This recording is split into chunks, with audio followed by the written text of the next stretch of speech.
A song. It's a big jazz song with lots of horns, 9 horns. And what I am about to do is bounce the trumpet parts into one track, into individual tracks. So what I have done so far, if you look, is I've gone in and done all my comping. So if I open one of these up, you can see that I've gone through and I've comped all the best parts of the takes. There's another video that shows you how to do that in my channel. So what I'm going to do now is I'm going to bounce all this into one track so that I can go in and try to manipulate things a little bit with flex editing, which I'll post in another video. So here's how you do it. Just grab all of the composited tracks like this, right mouse click on the top and click on bounce in place. When this comes up, I don't want to delete the source. I want to mute the source and I want to make a new track. You can see it's called Trumpet 1. There's Trumpet 1, 2, and 3, so first, second, third trumpet. And BIP stands for bounce in place. So I hit OK.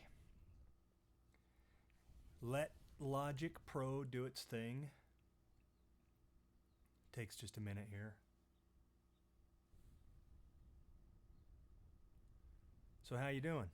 You all right out there? Staying healthy and good?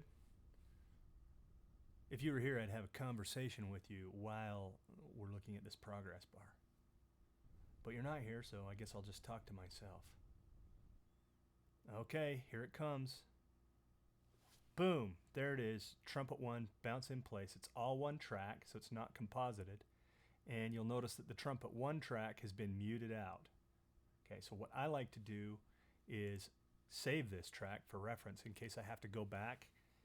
If I find a problem in my bounce in place track, I need to go back and say grab a different take of something, it's there for me.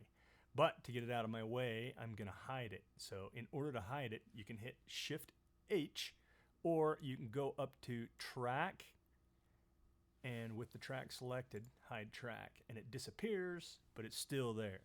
So it's muted, it's in the background, and I don't have to worry about it. And now I have in my song, in my recording, a trumpet track that I can go in and flex edit, which I'll explain all that on a different video. Thank you for joining me. I'll catch you on the next one.